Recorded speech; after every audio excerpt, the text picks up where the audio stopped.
Chicos, buenos días. El día de hoy nos toca hablar sobre un tema de física, justamente es la hidrostática, luego ya veremos, seguiremos avanzando con hidrodinámica, pero para el día de hoy tenemos hidrostática y vamos a hacer hincapié sobre todo en los conceptos que nos importan relacionados con el cuerpo. Vamos a dejar un poco de lado los conceptos relacionados con la física en sí, pero de todas formas los vamos a tocar de manera muy sucinta. Muy bien, esto es lo que tenemos para hoy y vamos a hacer hincapié sobre todo en estos dos últimos subtemas. Todo esto lo vamos a pasar de manera bastante rápida para poder llegar hasta esto que es lo que nos importa principalmente. Muy bien, entonces empezamos con unas definiciones básicas. Vamos a empezar diciendo que la materia la vamos a encontrar en tres formas principalmente, aunque sabemos que en realidad son cinco: sólido, líquido y gaseoso. De estos, el estado líquido y el estado gaseoso, ambos se van a denominar fluidos. Y los fluidos van a ser estudiados por la hidromecánica. La hidromecánica estudiará el comportamiento de los fluidos y va a tener tres subdivisiones: la hidrostática, la hidrodinámica y la neumática. Para hoy tenemos preparado la hidrostática, que es el estudio de los líquidos en reposo. Para la siguiente clase veremos hidrodinámica, que es el estudio de los líquidos en movimiento. No veremos neumática, pero diremos que la neumática estudia el comportamiento de los gases. Muy bien, los fluidos. La clase pasada empezamos hablando de fluidos, pero ahora los vamos a definir. Los fluidos, que son el líquido y los gases, se denominan así porque el fluir es la capacidad que tienen estas dos sustancias debido a las fuerzas de atracción que son muy débiles en ellas. Es decir, las fuerzas de atracción, al ser tan débiles, permiten que estos dos líquidos y gases puedan fluir, ¿no? Este es el motivo por el cual se les denomina fluidos.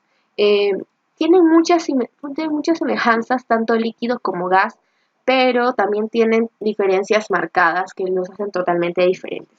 Les estoy dejando un cuadro aquí donde pueden ver las principales variaciones entre líquido y gas, pero no es de vital importancia. Presión. Vamos a hablar y decir de la presión que existirá siempre que una fuerza se aplique sobre una determinada superficie. Entonces, cuando esto suceda, cuando nosotros hablemos de fuerza y de superficie, hablaremos de una presión que se está ejerciendo.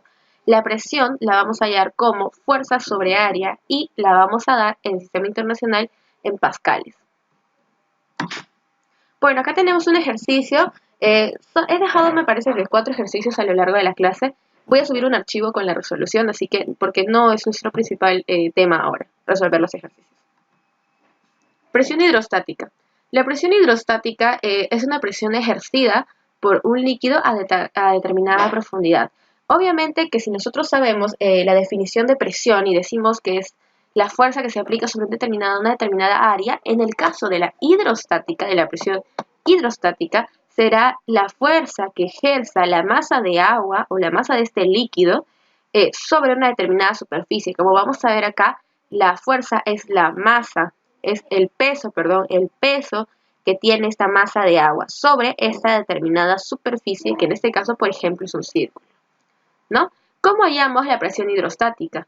La presión hidrostática, que la conocemos de repente del colegio como densidad por gravedad por altura, no es más que una derivación de la presión de la fórmula de presión que primero mencionamos. A esta fórmula original se le hizo unas modificaciones y se llega a este enunciado, que ambos están directamente relacionados, sí, pero este es de repente el que más nos sirve para los problemas que nos van a dejar en la facultad.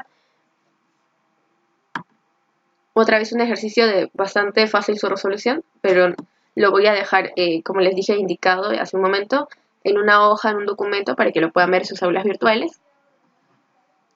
Muy bien, ahora vamos a hablar de la ley de Pascal. ¿Qué dice Pascal?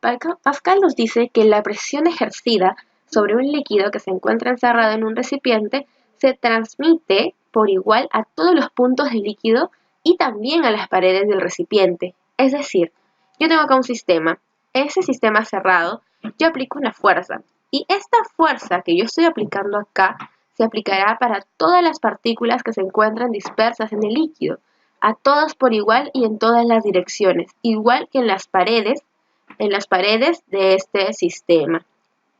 ¿Cómo voy a hallar ahora? ¿Cómo hallamos un problema? ¿Cómo solucionamos un problema en el que tengamos émbolos, que son estos dos como tapitas?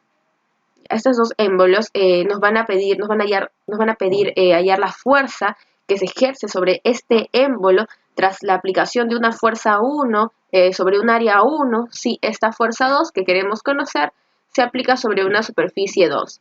Muy bien, un problema así sería muy sencillo porque Pascal enunció esto, ¿no? La presión ejercida en 1 será igual a la presión ejercida en 2. Las presiones son iguales, no las fuerzas, las presiones son iguales. Por lo tanto, lo único que tendríamos que hacer es hacer esta igualdad. Nosotros conocemos la fórmula de la presión, fuerza sobre área, reemplazamos los datos, el área es el área del émbolo, no el área del sistema, no, el área del émbolo. Si por ejemplo este émbolo es un círculo, esto de acá, yo pondré el área del círculo. Si es un triángulo, pues un triángulo.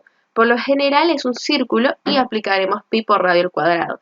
Es más, ni siquiera les van a decir que esto es un círculo, ustedes les van a poner la superficie con radio, ya. Si les ponen un radio, entonces es porque es un círculo. Aquí, otro problema de muy fácil solución, que también dejaré indicado. Y ahora vamos a hablar sobre el efecto de la gravedad sobre los fluidos. Aquí vamos a tener un esquema.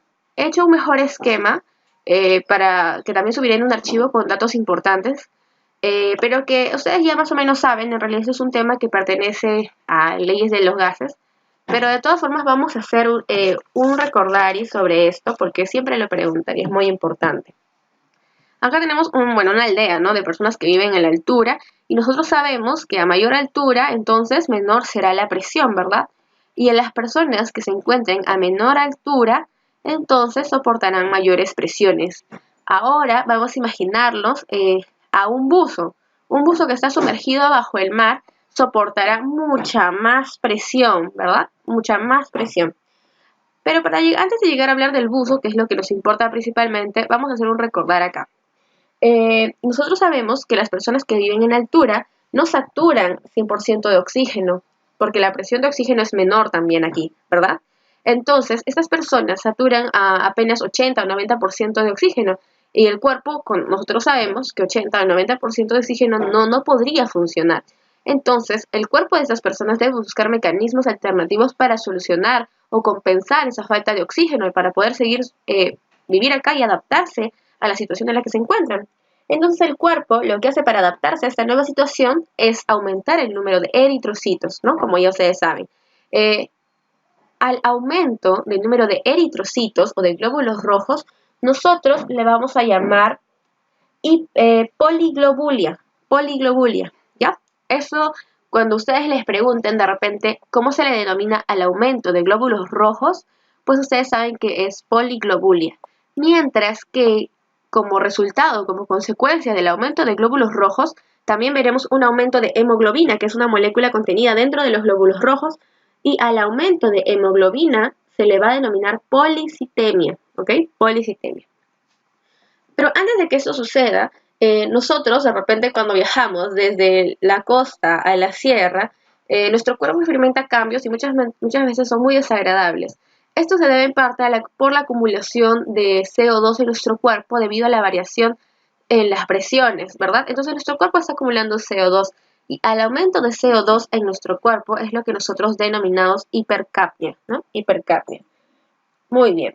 Si nosotros al aumento de glóbulos rojos, al aumento de hemoglobina, le llamamos poliglobulia o policitemia respectivamente, al descenso de estas nosotros lo conoceremos como anemia. Muy bien, esto por un lado.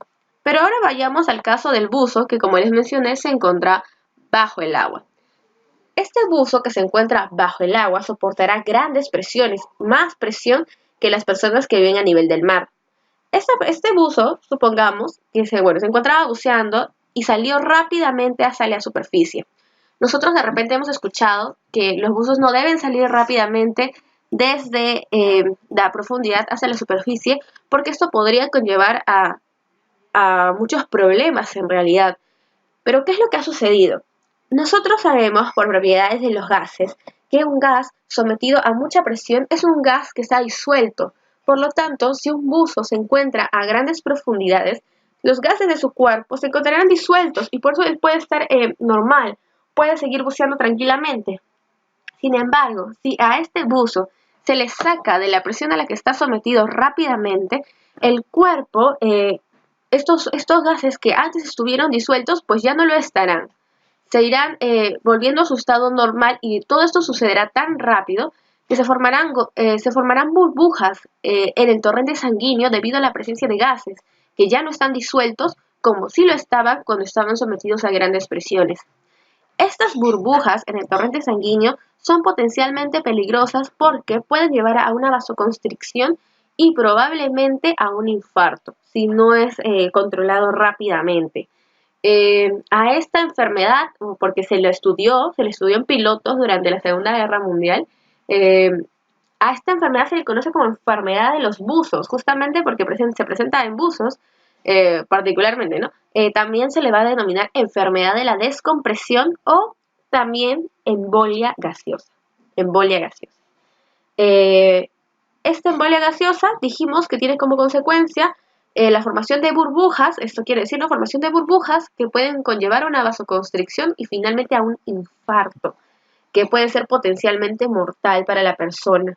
Lamentablemente, un buzo que se encuentre sometido a grandes presiones y le suceda justamente esto que estamos comentando, tendría muchas probabilidades de morir debido a que la única forma de solucionar este problema es una cámara hiperbárica, que lamentablemente no encontramos en nuestras playas, aunque deberían existir debido a este problema.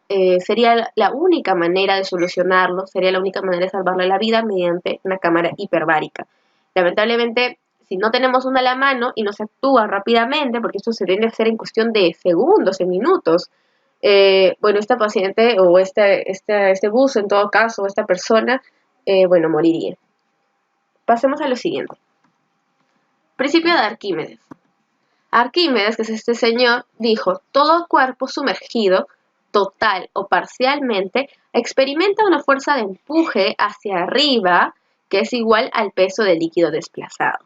Muy bien.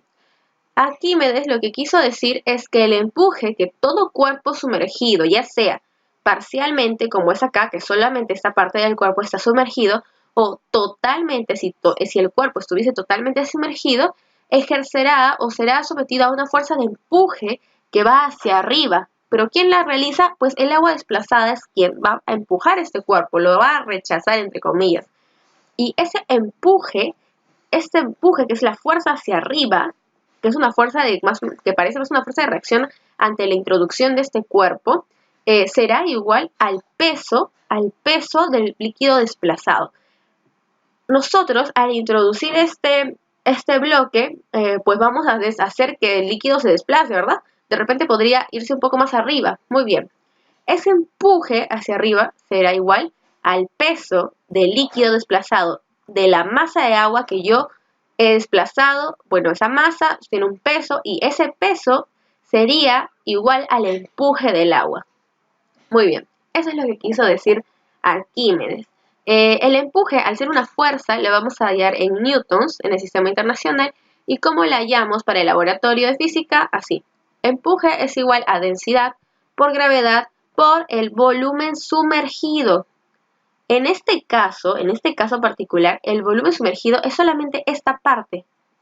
Esto es el dato que me piden. Esto puede ser 1/3 del volumen total, puede ser 2/3 del volumen total. Yo no sé, pero es el volumen sumergido. Existen casos en que todo el cuerpo está sumergido, entonces el volumen sumergido será el volumen de todo el cuerpo. Pero este no es el caso, porque no todo el cuerpo está sumergido, solamente esta parte de acá. Por lo tanto, para hallar este valor tendremos en cuenta que solo necesitamos esta porción del volumen. Aquí un ejercicio de aplicación. Y muy bien, ahora hablemos de cohesión y adhesión de las moléculas. Muy bien, veamos primero estas imágenes de la representación de la cohesión y de la adhesión. Explican por sí solas la definición de la cohesión y de la adhesión. La cohesión, como podemos ver y rápidamente darnos cuenta en esta imagen, es la fuerza de atracción entre dos moléculas que son iguales, es decir, que pertenecen a la misma clase. Las fuerzas de cohesión se van a dar debido a los puentes de hidrógeno que existen entre moléculas de agua. Es por estos puentes de hidrógeno que existe la fuerza de cohesión entre las moléculas de un cuerpo. Muy bien. Y ahora hablemos de la fuerza de adhesión. La fuerza de adhesión se da entre moléculas que, como podemos ver acá claramente, son de distinta clase, distintas, son diferentes. Y a esa interacción de distintos cuerpos, bueno, con moléculas de distintos cuerpos, es lo que llamamos adhesión.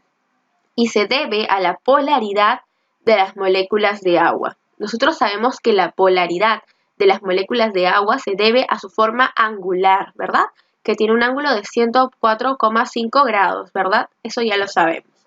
Muy bien, entonces la diferencia entre cohesión y adhesión, nunca se olviden, es que la cohesión se da entre moléculas del mismo tipo y la adhesión se da entre moléculas de diferente tipo. Acá un esquema bastante representativo, podríamos ver aquí, supongamos que esta es la representación de, esta mejor, esta es la representación de un vaso que contiene agua.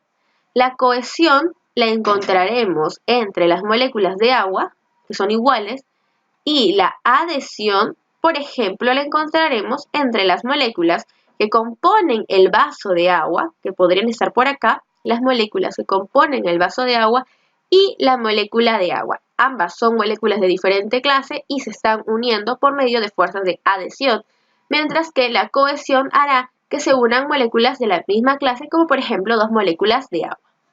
Aquí también muy ilustrativo, cohesión entre moléculas iguales, adhesión entre moléculas diferentes. Muy bien, ahora hablemos de la tensión superficial. La tensión superficial se va a dar solamente sobre la superficie de un líquido. Y esa es una definición bastante tediosa, pero la vamos a dar. A ver, dice, energía necesaria para incrementar la superficie de un líquido y contrarrestar esa fuerza de atracción hacia el interior. Esto, que suena muy horrible, se puede resumir diciendo que es lo que impide. La tensión superficial es lo que impide que algo se sumerja dentro de un líquido. Es la fuerza que hay que superar para poder atravesar un líquido. Es decir, la fuerza que yo tengo que aplicar para poder introducir algo en el agua. ¿Ok? Esa es la tensión superficial. La tensión superficial depende de la naturaleza del líquido, del entorno y de la temperatura. Diremos también que el agua es uno de los líquidos con mayor tensión superficial. Sin embargo, lo que más nos importa de este concepto es este cuadrito que está acá, el agente tensioactivo o surfactante, que está altamente relacionado con nuestro cuerpo, ¿verdad? Vamos a decir que el agente tensioactivo o surfactante reduce la tensión superficial y la encontramos, por ejemplo, en jabones, lecitinas, pero sobre todo en proteínas desnaturalizadas como son la saliva, la bilis, las lágrimas y también y sobre todo el surfactante pulmonar. Nosotros ya hemos hablado de surfactante pulmonar y solo queda recordar, a modo de repaso, que el surfactante pulmonar es formado por los neumocitos tipo 2 y el surfactante pulmonar se encuentra recubriendo por dentro de los alvéolos pulmonares para evitar el colapso de ellos durante la expiración, ¿verdad? Porque sabemos que un colapso alveolar significaría dificultad respiratoria. En bebés prematuros, muchas veces el surfactante pulmonar no puede ser producido por su propia cuenta. Entonces, para evitar que estos pacientes, estos bebés, lamentablemente fallezcan, lo que se hace es medicarlos con corticoides, ¿no? Lo que utilizamos para tratar de solucionar este problema, que se llama, cuando falta surfactante, conocemos a la enfermedad de membrana hialina, lo que se hace es recetarles corticoides. Pero el uso de corticoides tiene sí sus consecuencias, como puede ser, por ejemplo, la enfermedad de Cushing, que es bastante relacionada con el uso de corticoides en pacientes bebés neonatos que hayan sufrido de membrana hialina. Otra cosa que tenemos que recordar sobre el agente tensoactivo o surfactante pulmonar es que tienen un principal componente que no se deben de olvidar porque siempre lo preguntan, que es el dipalmitolifosfatidilcolina, ¿no? Muy bien, eso siempre tienen que tenerlo en su cabeza porque usualmente lo preguntan. Todos estos datos que les acabo de decir sobre el agente tensoactivo surfactante son muy importantes, así que voy a dejar también un esquema sobre esto, que son los principales datos del agente tensoactivo surfactante pulmonar que tienen que tener mínimamente en su cabeza para ir a dar su examen. Muy bien, hablemos de la capilaridad. La capilaridad es una propiedad de los líquidos que va a ser dependencia de la tensión superficial y a su vez la tensión superficial depende de fuerzas de cohesión y de adhesión, pero sobre todo la tensión superficial depende de las fuerzas de cohesión. La capilaridad es la capacidad de un líquido de subir o bajar a través de un tubo capilar. Vamos a ver dos ejemplos para explicar este concepto.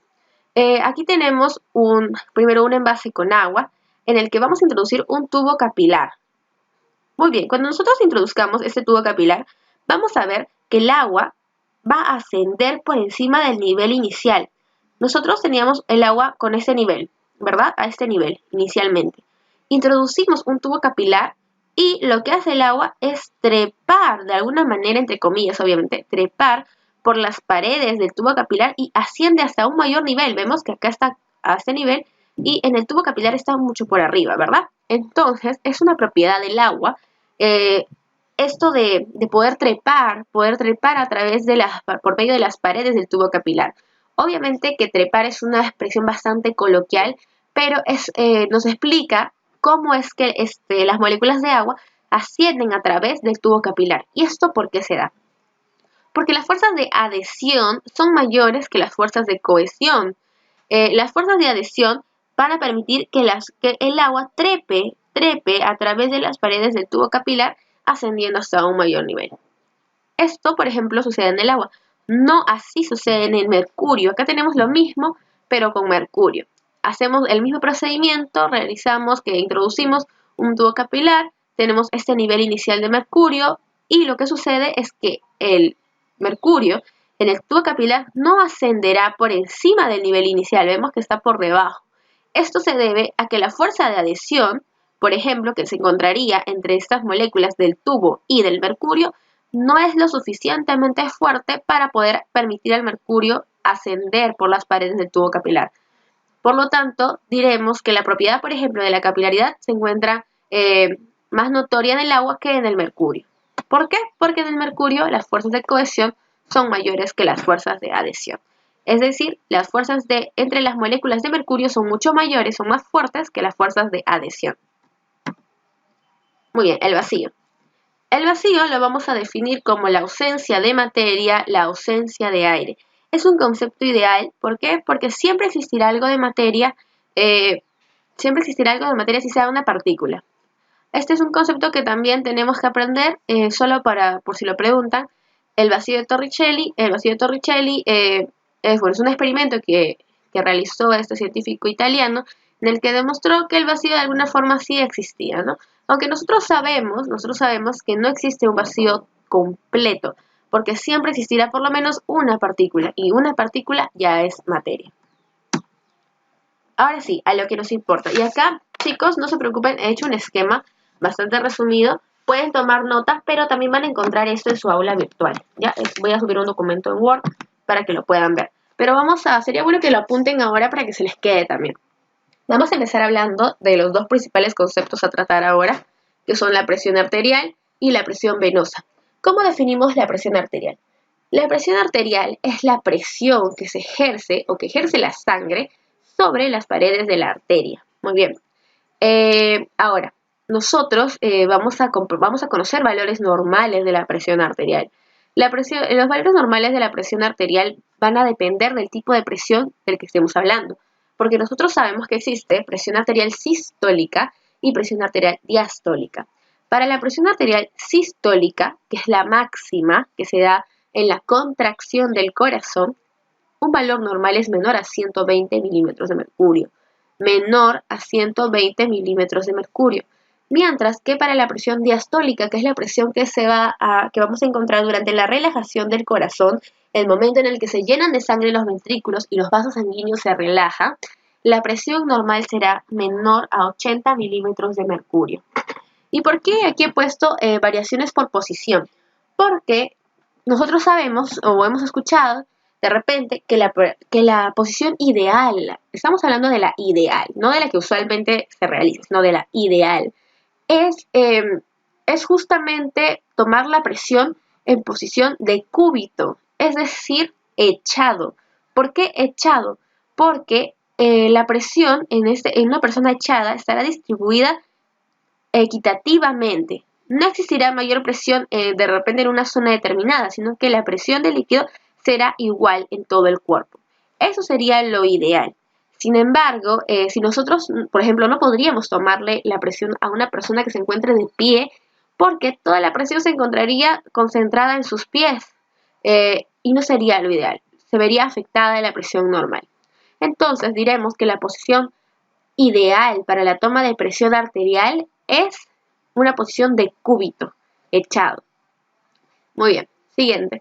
Factores que influyen en la toma de, o factores que influyen, perdón, directamente en la presión arterial y que van a definir su fórmula, porque la presión arterial tiene una fórmula para ser hallada, que es gasto cardíaco por resistencia vascular periférica. Estos dos factores van a determinar la presión arterial. ¿Y esto para qué me sirve? Porque cuando yo tengo un paciente que tenga presión arterial alta o baja de repente, lo que yo tengo que primero darme cuenta es cuál de estos dos factores es el que está causando la disminución o aumento de la presión arterial. Si yo tengo un gasto cardíaco bajo, eso quiere decir que mi presión arterial también lo está y por lo tanto lo que haré si lo que está afectando a la presión es el gasto cardíaco, es pues recuperar la volemia del cuerpo, es decir, de repente hacer transfusiones de sangre para que el cuerpo recupere su volumen que no está teniendo, ¿no? Está faltando el volumen de sangre. Pero en todo caso, que el problema fuese la resistencia vascular periférica, por ejemplo, si yo tuviese un paciente que tiene una presión arterial alta, y yo me di cuenta que el gasto cardíaco está normal, entonces el problema está acá, en la resistencia vascular periférica. Por lo tanto, si yo tengo un paciente que tiene una presión arterial alta, también tiene una resistencia vascular periférica alta. Los vasos están ejerciendo mucha presión y por lo tanto eso da como resultado una presión arterial alta. Lo que yo necesito entonces para solucionar el problema de mi paciente es darle un vasodilatador para que esos vasos se relajen y por lo tanto disminuya la presión arterial. Es aquí donde radica la importancia de esta fórmula, ¿no? Es aquí donde radica la importancia de esta fórmula. Pero vamos a hablar particularmente de cada uno de estos. Vamos a empezar hablando del gasto cardíaco.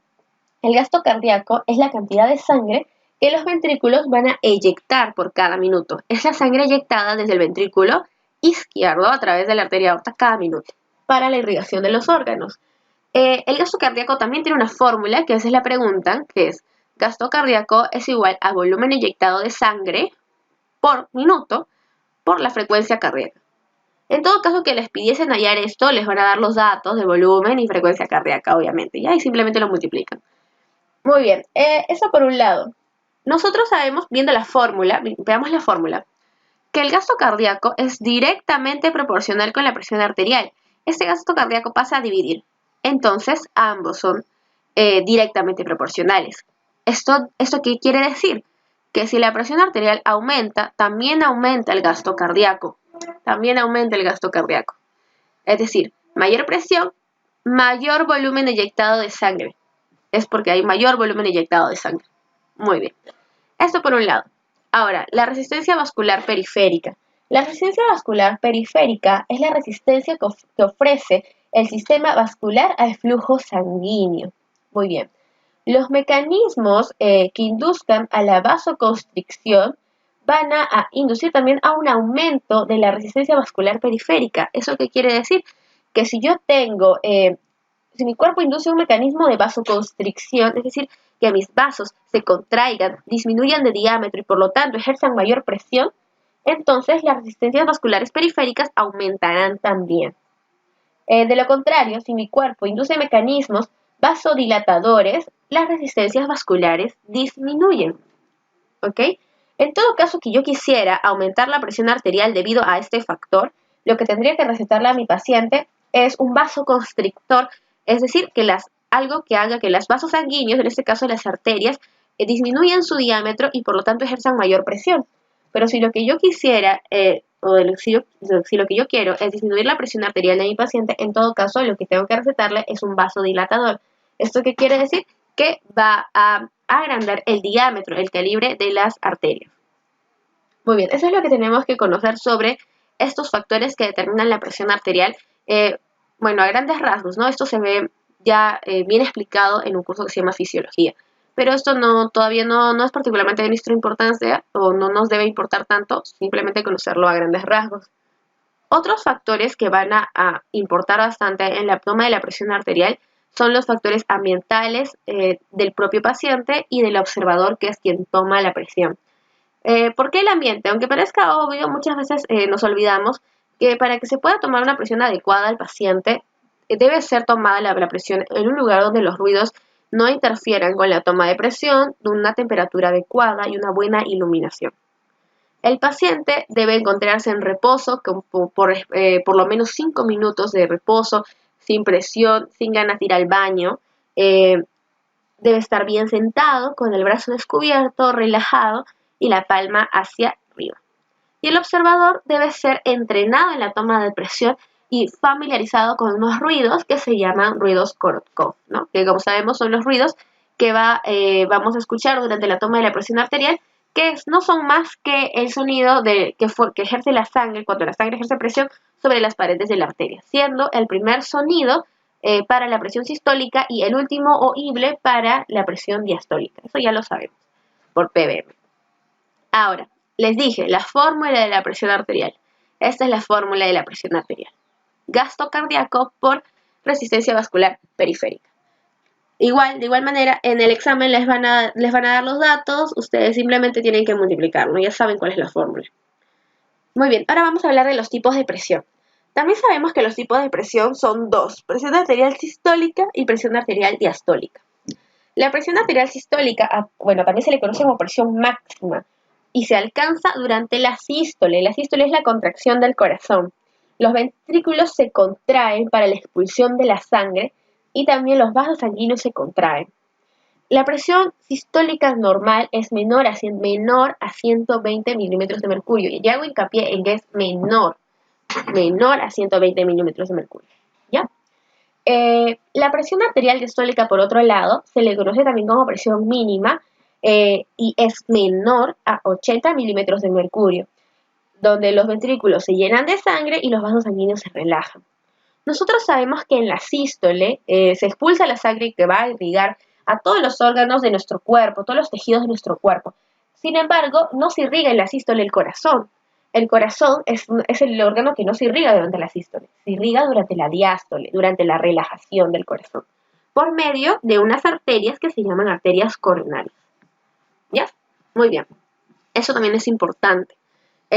Ahora tocamos este tema, este concepto de presión arterial media. La presión arterial media es un concepto que, si bien es cierto, se utiliza, bueno, se hace muy poco de su uso de la presión arterial media. La presión arterial media, hablaríamos, mejor dicho, de presión arterial media si nuestra presión fuera constante, sería la presión constante de la sangre, si nuestro cuerpo no presentara variaciones de presión. Pero nosotros sabemos que nuestro cuerpo sí presenta variaciones de presión. Presenta variaciones de presión, por eso es que tenemos presión sistólica máxima y presión diastólica mínima. Pero si estos dos tipos de presiones no existiera y solo tuviésemos una presión constante, entonces esa sería la presión arterial media. ¿Cómo hallamos la presión arterial media? La presión arterial media no es el promedio aritmético de ambas presiones sistólica y diastólica. No, ni se les ocurra hacer presión arterial sistólica más diastólica entre dos. Eso no es así como se halla. No es tan fácil hallar la presión arterial media. La presión arterial media se halla mediante esta fórmula, que también está bastante simplificada, porque de otro modo sería bastante complicada su resolución. La presión arterial media la hallamos como presión arterial diastólica más el resultado de esto: presión arterial sistólica menos presión arterial diastólica entre 3. Al resultado de esto es lo que conocemos como presión arterial media, y es muy importante que la recuerden porque la toman en el examen, sobre todo en el examen final les van a tomar. Así que recuérdenlo. También tenemos un aproximado de la presión arterial media, que puede ser aproximadamente 60 milímetros de mercurio, pero en un rango de variación normal entre 70 y 110 milímetros de mercurio. Finalmente, vamos a hablar de la medición de la presión arterial. La presión arterial se puede tomar mediante un método directo y un método indirecto. El método indirecto es el que hemos aprendido en el curso de procedimientos básicos, mediante el uso de instrumentos no invasivos, es decir, no van a penetrar nuestra piel, no van a estar en contacto con nuestros tejidos. Por ejemplo, es el tensiómetro aneroide, que es el que hemos aprendido a manejar con la perita, insufladora, eso. Ya. Ese es el aneroide. El aneroide se descalibra muy fácilmente, ese es un problema de los tensiómetros aneroides, pero son confiables, solo que se descalibran rápidamente. Los más confiables son los de mercurio, pero su traslado muchas veces es bastante complicado por ser elementos con los que hay que tener mucho cuidado porque tienen mercurio, ¿no? Y el mercurio es altamente tóxico. También encontramos tensiómetros digitales, esos no son recomendables porque no son exactos, no son precisos en su medición. Y el método directo es un método altamente riesgoso, altamente peligroso, que debe ser solo realizado por profesionales expertos en la toma de presión arterial directa, porque en este método sí es un método invasivo, se va a tomar la presión directamente en la arteria mediante obviamente una aguja, ¿no? Se le introducirá al paciente en la arteria para una toma directa. Es muy preciso, pero también muy peligroso porque imagínense que esa arteria podría esa aguja, podría romper la arteria produciendo una hemorragia. La presión arterial directa se va a tomar, se toma bastante en la arteria radial como en la arteria femoral. Muy bien, eso es todo lo que debemos conocer sobre presión arterial y ahora vamos a hablar de la presión venosa, que ya es un poquito menos. Muy bien, la presión venosa es lo mismo, es la presión que ejerce la sangre, en este caso venosa, sobre las paredes de las venas. Vamos a hablar de esos puntos importantes sobre la presión venosa. La presión venosa la vamos a medir en la aurícula derecha. ¿Por qué la medimos en la aurícula derecha? Porque en la aurícula derecha es donde van a desembocar tres venas importantes: la vena cava superior, la vena cava inferior y también el seno venoso coronario. Estas tres desembocaduras de las venas son importantes porque van a traer sangre venosa de todo el cuerpo, incluido el corazón, para su posterior oxigenación. Es por eso que ahí se toma la presión venosa. Muy bien, la vena cava superior y la vena cava inferior traen sangre del cuerpo, mientras que el seno venoso coronario recoge la sangre del propio corazón. La técnica a usar para la medición de la presión venosa es el catéter venoso central. Muy bien, la técnica es el catéter venoso central. Ya. ¿Por qué los valores de la presión venosa son tan bajos? Esto se debe a que las venas son vasos de capacitancia, no son vasos de distribución como sí lo son las arterias. Por eso es que las arterias deben soportar grandes presiones, no las venas. Recuerden esto, las venas, por ser vasos de capacitancia, es decir, contienen mucho volumen de sangre, no soportan grandes presiones como sí soportan las arterias. Como consecuencia de esto, las arterias no tienen tanto volumen o no van a llevar tanto volumen como sí llevan las venas. Nosotros cuando hablemos del volumen en porcentaje diremos que las venas llevan un 75% de la sangre, las arterias un 20% y los capilares apenas un 5%. Muy bien, nosotros sabemos que el retorno venoso se da desde la periferia, es decir, por ejemplo, desde las piernas hacia el corazón, específicamente la aurícula derecha. Muy bien, pero esta sangre va a ir en contra de la gravedad, por lo tanto necesitará ayuda para poder llegar hasta el corazón. ¿Y cómo lo hace? Los factores que van a ayudar al retorno venoso son las válvulas venosas bicúspides o de Galeno, que se encuentran en las venas justamente, masajes o bomba muscular, presión negativa del tórax y el bis ad ergo. Este es el factor menos importante. Estos tres son los más importantes y determinantes en el retorno venoso. Las válvulas venosas o bicúspides, venosas bicúspides o de Galeno. Cuando hablamos de estas venas, estas válvulas, a ver, las venas se encuentran durante la contracción muscular, digámoslo así, durante la contracción muscular, las venas van a ser sometidas a presión, como resultado de la contracción muscular y va a ascender su flujo a través de las venas. Entonces la sangre asciende, mientras que el músculo se encuentre contraído o en contracción, entonces la sangre ascenderá. Pero ¿qué sucede cuando se detiene la contracción? Lo lógico sería que esta sangre que ha subido baje, ¿no? Porque se detuvo la contracción. Ya no hay que impulse la sangre hacia arriba. Por lo tanto, lo lógico sería que la sangre descienda. Pero eso no sucede porque existen estas válvulas que van a impiden el flujo retrógrado, impiden que el flujo regrese hacia la periferia, impiden el flujo de la sangre retorne hacia la periferia. Lo que hace es impedir justamente este retorno sanguíneo. Entonces la función de las válvulas venosas, bicúspides o de Galeno, es impedir el retorno venoso. Van a favorecer a un flujo unidireccional de la sangre venosa hacia la aurícula derecha, que se van a cerrar. Estas van a empezar a cumplir su función cuando se detenga la bomba muscular o la contracción muscular.